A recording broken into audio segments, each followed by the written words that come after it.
guys, my name is Emily if you haven't seen my face before, and today I'm making a video on the books that I've read in the month of February and March. I usually did a monthly reading wrap up every single month, but the months that I'm in school I usually read a little bit less, so today I have 12 books to talk about, so I really only read about 6 books each month, which I didn't think was enough to make a video on, which is why I wanted to wait till I read quite a few books to share with you guys. So today, like I said, I have 12 different books to share with you, and I'm really excited to get into this. Reading is definitely one of my all-time favorite hobbies. I've done quite a few reading wrap-ups, so I will leave that playlist in the cards above if you want to check that out. So the first book that I read in these past 2 months would have been Private by Kate Bryan, and Private is part of the Private series. This is the first book in the series, and I've never read any Private books before. I just heard about the series when I was younger, but I never picked it up, so I was really looking forward to starting this one because I just finished the It Girl series, and I love teen dramas, high school dramas, anything like that, college dramas. I am a big fan of drama books. So this book is about a 15-year-old girl named Reed, and she's starting at a new private school. She got there from a scholarship, so she's not wealthy like a bunch of the other kids. So she's starting off with a little bit of a hard time. She has a bit of a darker past that we learned a little bit about, and she's really interested in this group of girls called the Billings Girls, who are upper class girls, and they are more wealthy. They have their own kind of dormitory kind of thing going on, and she really wants to get in with these girls who are really, really popular, and she's willing to do pretty much anything to get in. There definitely was quite a bit of drama in this book, which I'm a big fan of, so I really like that about it. There are quite a few characters, so it's a little bit tricky to keep track of everyone, but this was only the first book, so it's pretty much just an introduction to the characters, the world, and everything that's going on.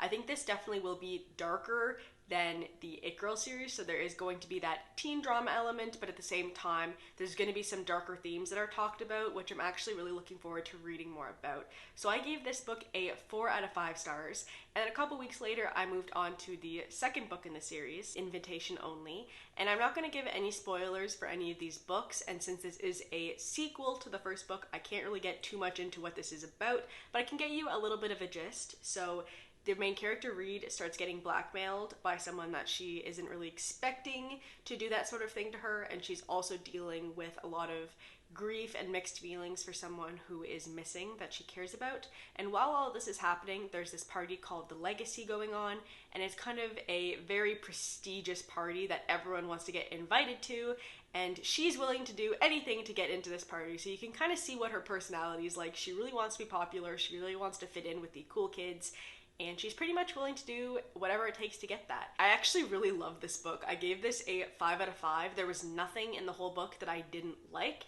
I enjoyed everything, and this book definitely gave me a little bit more insight to the different characters other than just Reed, who is obviously the main character.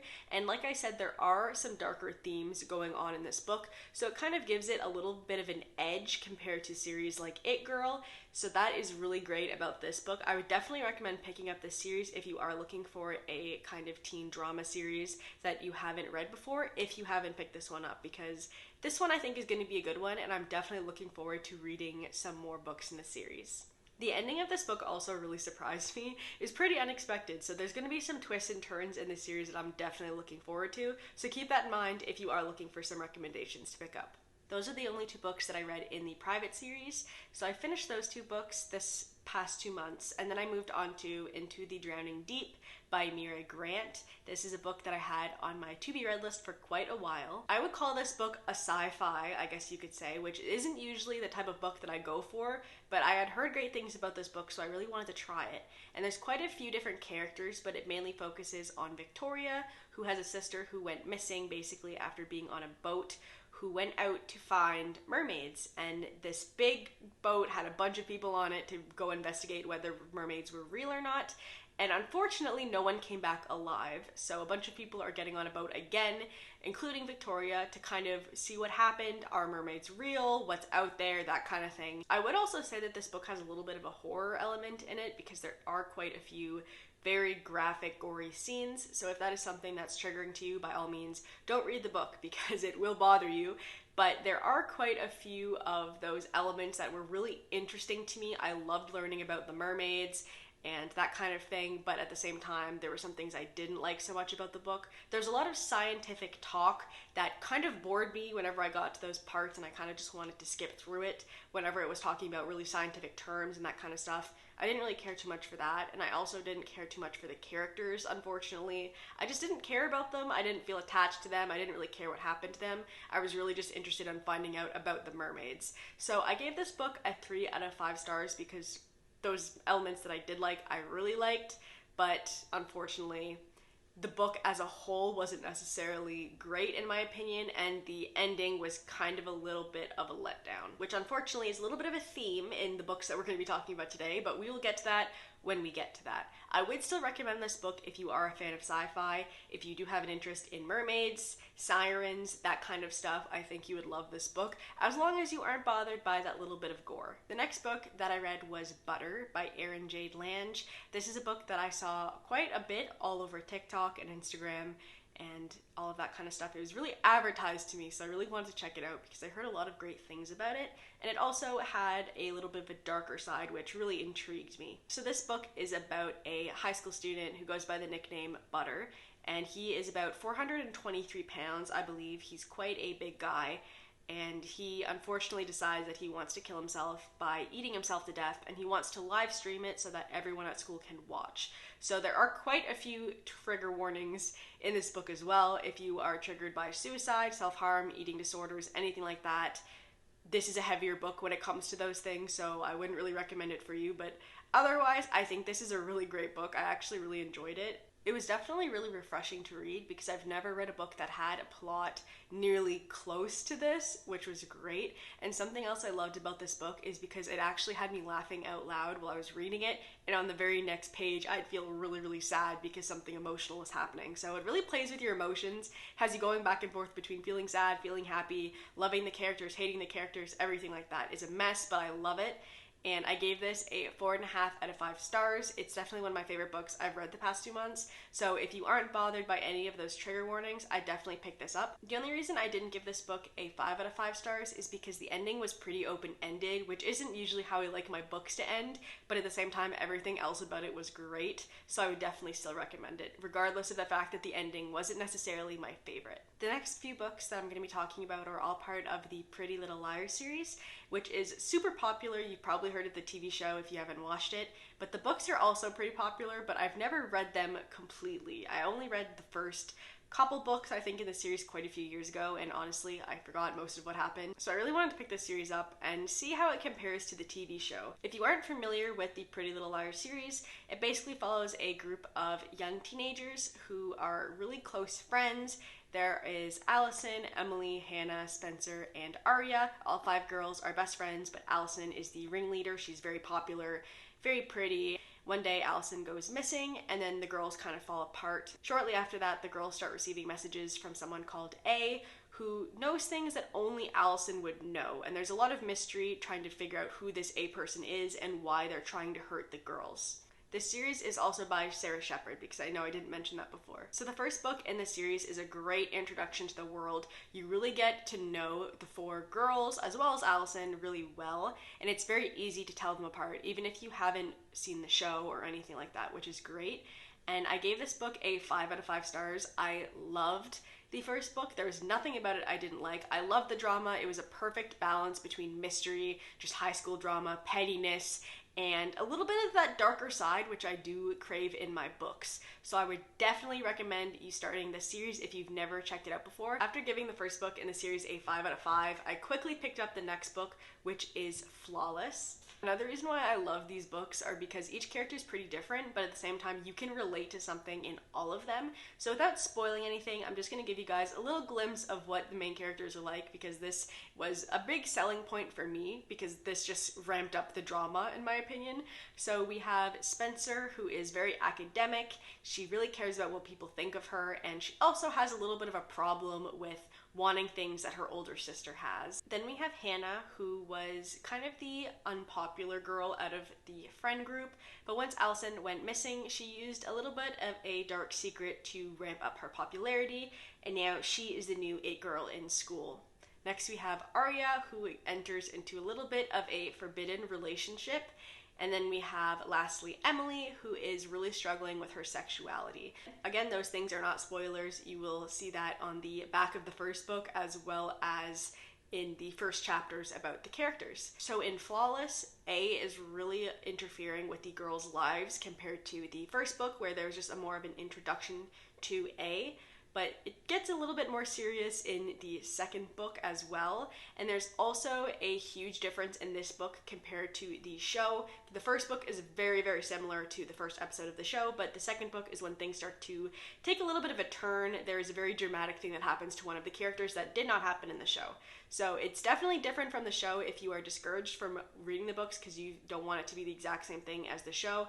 I would still recommend picking the books up because you'll notice quite a few differences. I gave this book a 4.5 out of 5 stars. The only reason I didn't give this a 5 out of 5 was because I felt like it was a little bit long. I did love the book and I loved all the characters, but there were some moments that I feel like could have been taken out of the book and you wouldn't really have missed anything. But other than that, I would still really say that I enjoyed the book for sure. And the last book that I read in the PLL series the past 2 months was the third book, Perfect. This book was great as well. The series is really starting off strong for me. In this book, there's a big secret that all of the girls have. Each of them has a different secret, but all of them have a secret that is revealed and it's made public, and that really impacts the girls' lives. So the drama really ramps up in this book. Things get a little bit more serious, and I gave this a 5 out of 5. I'm really loving the series. I think this is probably one of my most favorite series that I've ever read so far. I'm really hoping it keeps with this high ranking as I get further in the series, because I'm definitely going to keep reading. I might be able to finish this series by the end of the year, but I'm not going to rush myself. I'll pace myself and see how things go, but I have really high expectations because I've definitely loved the first 3 books. So again, I know I've rambled so much about this series, but I would really recommend picking this up if you have not already. The next book that I read was An Unwanted Guest by Sherry Lapina. This is about a mountain lodge that a bunch of people are going to for kind of a vacation from their lives. And there's a bit of a storm that happens, so they all get snowed into this lodge. And one by one, the characters start dying, and all of them start freaking out, and they start realizing that the killer is probably inside of this lodge, and that they need to figure out who it is before they're next. Now, this book is very similar to And Then There Were None by Agatha Christie. If you are familiar with that book, it has the same kind of vibe where the characters start dying, and you also don't know who it is until the very end. And this book, I only gave a 2.5 out of 5 stars. I didn't love it as much as I loved some of Sherry Lapina's other books, unfortunately. The ending really came out of nowhere, in my opinion. There weren't enough hints to help you come to that conclusion, but at the same time, it just wasn't satisfying anyway.